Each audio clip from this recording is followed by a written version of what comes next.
Tere kõigile minu poolt ka.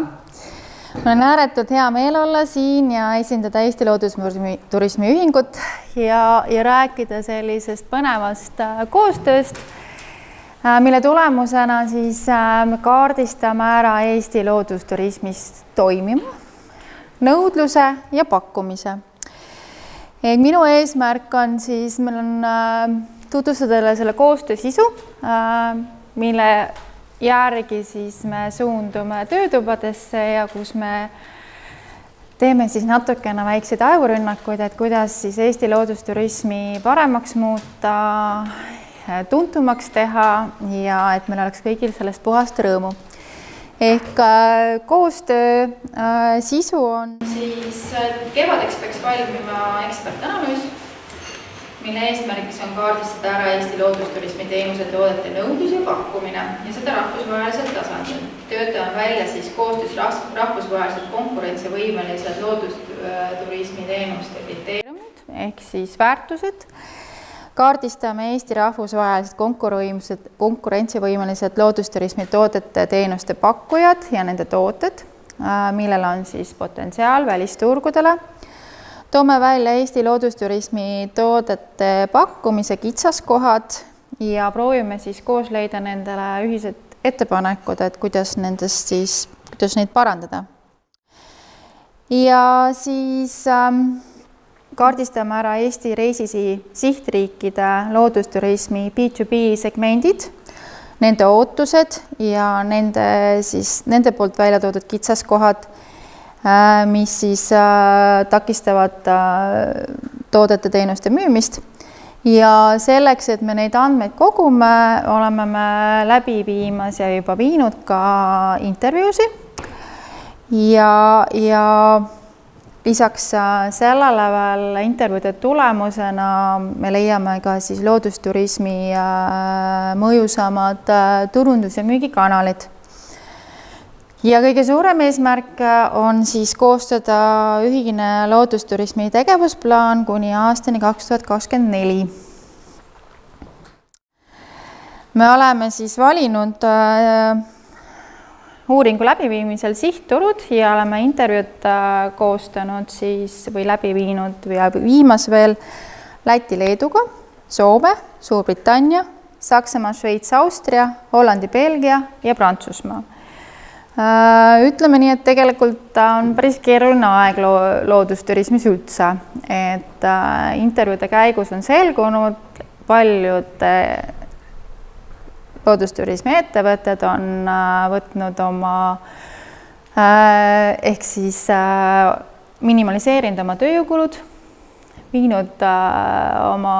saatnud inimesed puhkusele ja intervjuude läbiviimine on ka sellest olnud natukene heitlik, sellepärast, et ei ole kellegiga midagi teha.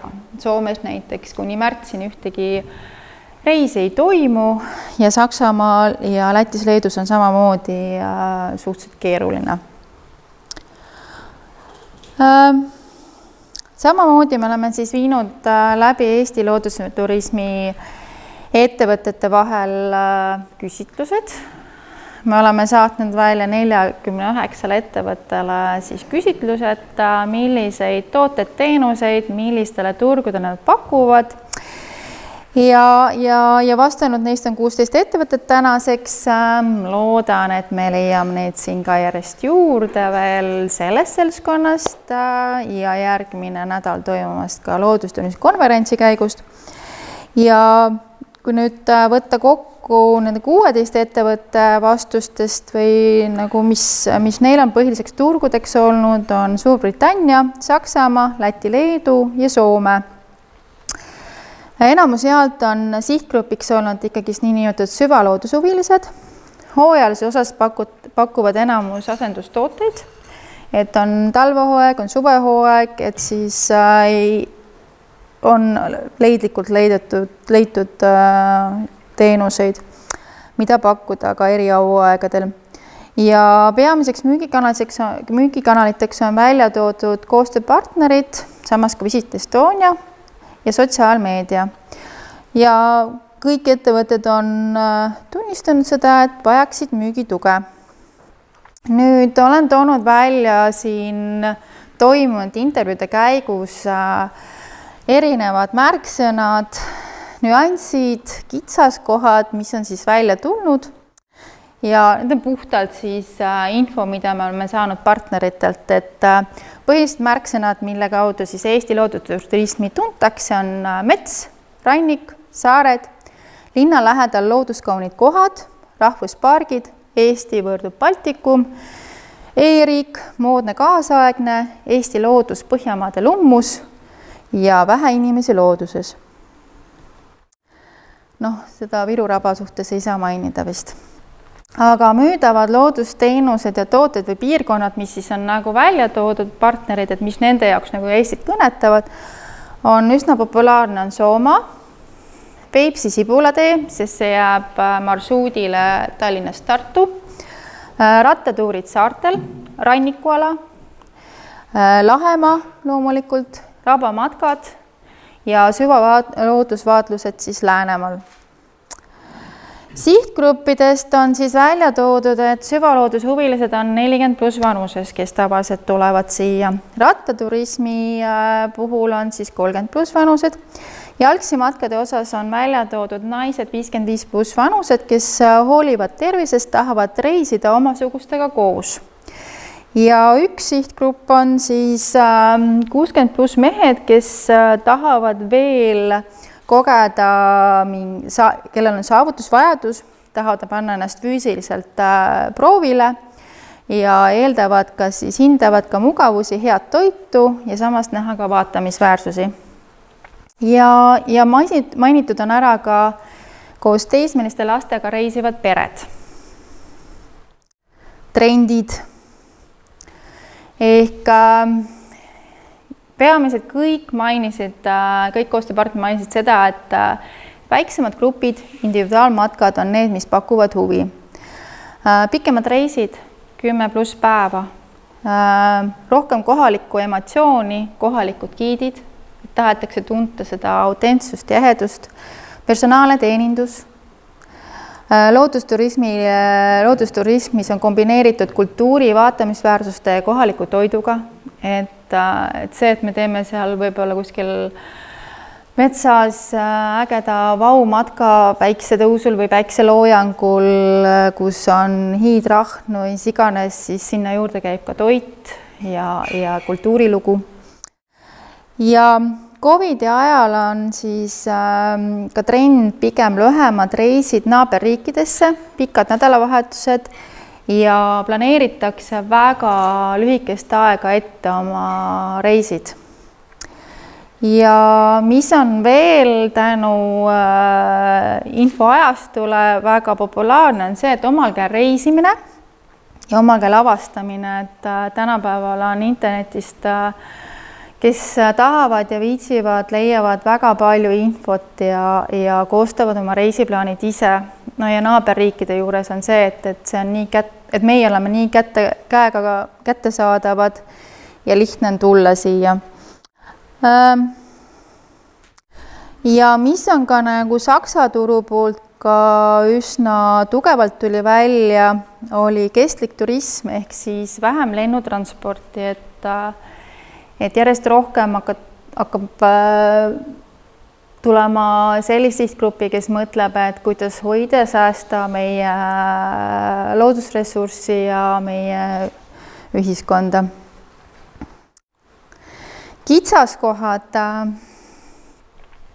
pole piisavalt atraktiivseid tooted, teenused, et täna on siit ka läbi põiganud tähelepanekud, et noh, milliseid tooted teenuseid pakume, et kas need on kõik liiga üheülbalised või mis on see vau.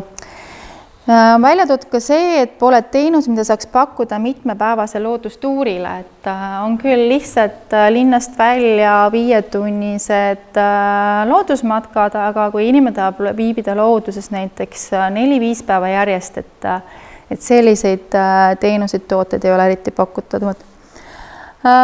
Teenuse osutamise professionaalsus, teenuse kvaliteet, et ka siin on nagu välja toodud, et see, mida eeldatakse, ei ole see, mida saadakse. Matkaradadel olevad infod on eestikeelsed, puudub ingliskeelne info, et seda on tulnud ka päris palju, et väga raske on inimestel liikuda ja nad tahaksid aru saada, mis seal kirjas on, aga nad ei saa sellest aru.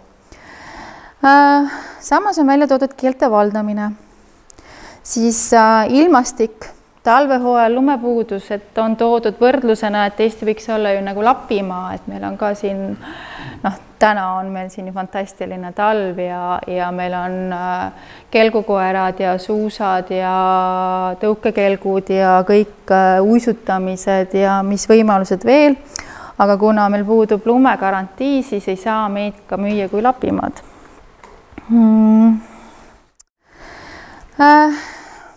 Väiksemate puhkemaade puudus, mis asuksid looduskaunis kohas.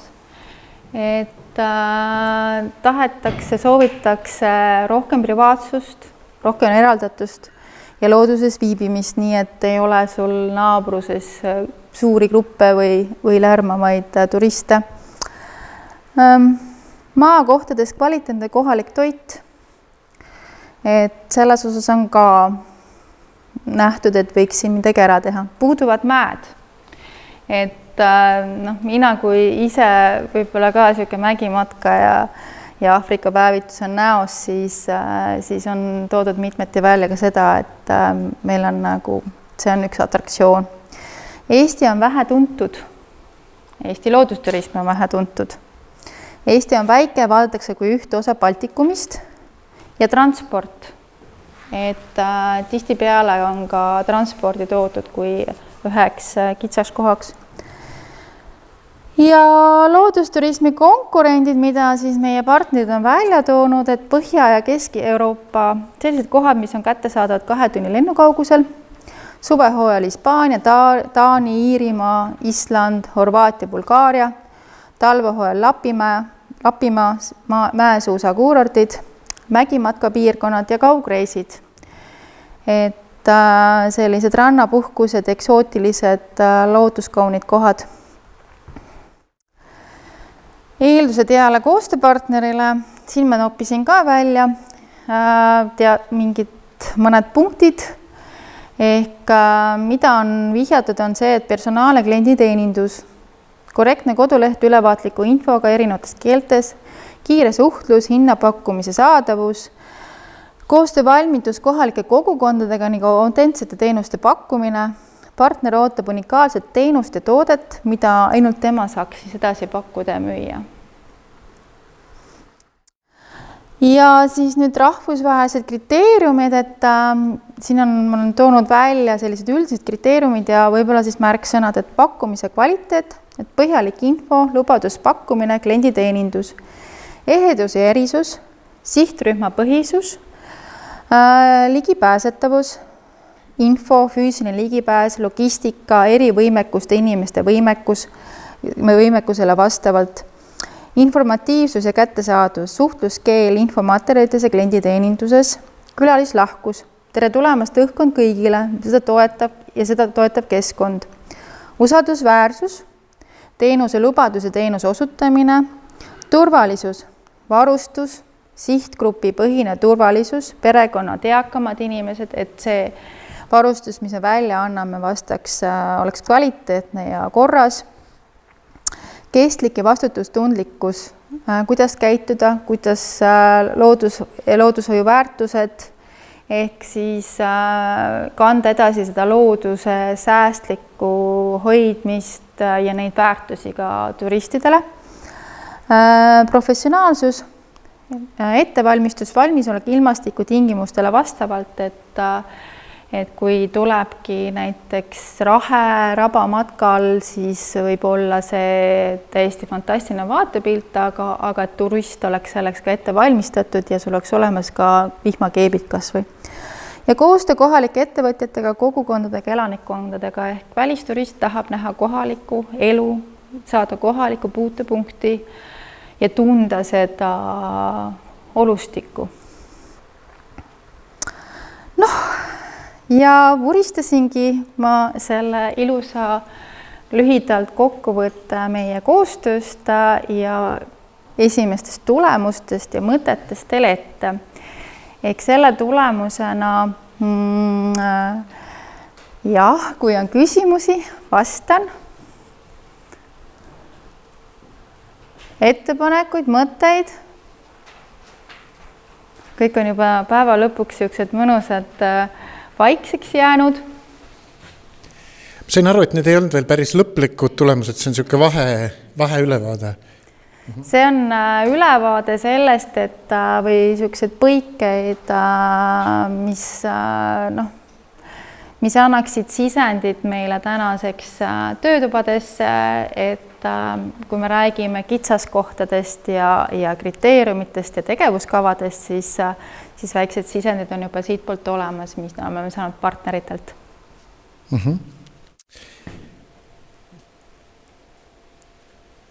Ei ole kuskil praegu ühtegi küsimust. Mul on just miljon, aga ma ei hakka. Küsi kõige huvitavam. No ma võin küsida selle küsimuse, et kui me nüüd vaatame neid asju, mida oleks vaja siis teha Eestis loodusturismis, siis need on kõik siin täna käinud ka päris erinevatest ettekannetest läbi. Ja see tänane take home message oli ka siit sellest paneelist ikkagi see, et see üks asi, mida me täna teha saame, et see on nagu selline low hanging fruit, et me paneme oma teenused kõik RMK kodulehele üles ja siis on õnn nõue peal, et tegelikult tuleb hakata ikka seda noota vedama ja tööd tegema. Et jällegi see Marguse küsimus, et kelle peale näpuga näidata ja et kas see tehtagu, et kas sellest saab nagu meie teeme, et siin on nagu, minu meelest on siin nagu käsud, 10 käsku on ees, et ametijuhend on nagu seal ees ka, et mitte ainult see, et me seest poolt vaatame, näeme neid samu asju, vaid väljast poolt paistavad need täpselt samamoodi.